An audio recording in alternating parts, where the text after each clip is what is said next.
फुटीचं पुढे येतं, कोणतरी एक पकडलं जातं, त्याच्यातून किती त्यांनी कमवले हे दाखवलं जातं, पण जो विद्यार्थ्यांना त्रास होतो तो कुठेही कमी झाले नाही आहे. मुंबईमध्ये राणीच्या बागेत जरी पर्यटक मोठ्या संख्येने येत असतील तरी सिंहाची प्रतीक्षा अद्याप आहे.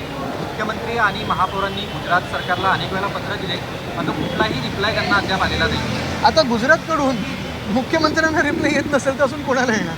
परवानगी तिथूनच येतात त्यांच्या. पण महत्त्वाची गोष्ट हीच आहे की पर्यटन जर आपण पाहिलं तर माहीमचा किल्ला देखील आम्ही प्रस्ताव मागच्या आठवड्यात देखील जेव्हा म्युन्सिपल कमिशनरना भेटलो तेव्हा महेशजी आम्ही दोघांनी मागणी केलेली आहे की माहीमचा किल्ला विशालजी मला वाटतं तुम्ही पण त्यावेळी ती बातमी केली होती.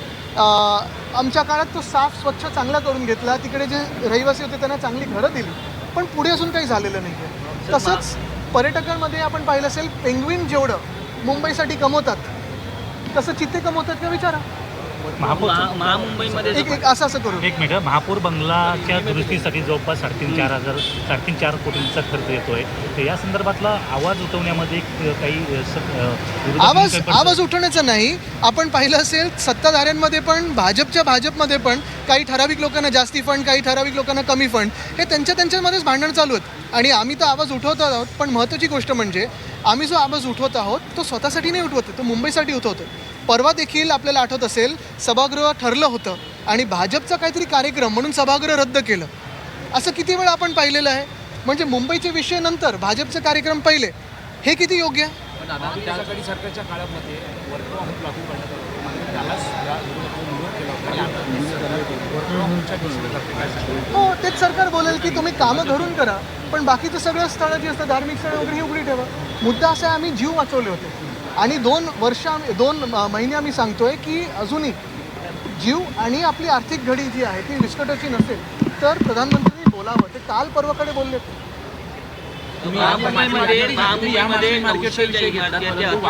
आहेत, त्याचबरोबर 13,000हून अधिक इमारती त्या धोकादायक आहेत. फक्त प्रशासन नोटिसा लावतंय. एकीकडे पावसाळा, एका बाजूला हे धोकादायक जाहीर करण्यासाठी पण मोठा घोटाळा सुरू आहे, हे देखील आपण लक्षात घेणं गरजेचं आहे.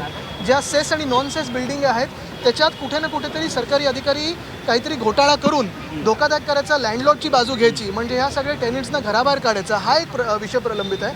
आणि दुसऱ्या बाजूला खरोखर धोकादायक जे आहेत त्यांना दुरुस्ती कुठे होते? आणि त्यांनी एकीकडे नालेसफाईचे दौरे चालू आहेत. भाजपचे नेते स्वतः उठून नालेसफाईबद्दल ग्वाही देताना बघायला मिळत आहे. मात्र या नालेसफाईसाठी 25 गाड्या त्या ठिकाणी बघायला मिळत आहेत आणि 24 तासच झालेले आहेत. बरोबर आहे, गाड्या स्वतःसोबत 25 जात आहेत, पण नालेसफाईमधून जे गाळ निघायला पाहिजे ते किती गाड्या बाहेर निघतात? आणि कॉन्ट्रॅक्टर कोण आहेत? किती लोकांना क्लीन चिटा दिलेल्या आहेत? किती लोकांवर आरोप लावले आहेत? मुद्दा हाच येतो की जेवढं मुंबईवर प्रेम आणि मुंबईची सेवा आम्ही केली तेवढं भाजप करत नाही आहे. भाजप सगळे ऑर्डर दिल्लीकडून घेतात. प्रधानमंत्री बोल रहे हैं कि सोना मत खरीदो, इलेक्ट्रिक गाड़ी को यूज़ करो. अब तो ये देखने मिल रहा है कि बीजेपी लीडर्स इलेक्ट्रिक गाड़ियाँ खरीदने लगे हैं. इस तरह से देखते हैं ये अपील को आप? अगर आपको याद होगा तो जब महाराष्ट्र में विधानसभा का सत्र चालू था, बजट अधिवेशन चालू था, तभी मैंने कहा था कि प्रधानमंत्री महोदय हमारे देश के आर्थिक स्थिति पे कोई बयान दे. ईरान का युद्ध हो या जो भी जियोपॉलिटिक्स दुनिया भर में चल रहा है उससे फर्टिलाइजर्स हो, एल्यूमिनियम हो या तेल हो, गैस हो, इस पर क्या असर होने वाला है ये भी इस पर भी बयान दे. लेकिन चुनाव थे तो भाजपा ने कुछ कहा नहीं, प्रधानमंत्री महोदय ने कुछ कहा नहीं. अब जाकर सारे चुनाव जब SIR के माध्यम से जीत चुके हैं तभी जनता से कह रहे हैं कि अभी ये करो, ये मत करो, ऐसे करो, वैसे करो. लेकिन सरकार क्या करने वाली है? सारे अगर टास्क, क्या हम बिग बॉस के घर में है कि हम ही सब टास्क करें, जनता ही सब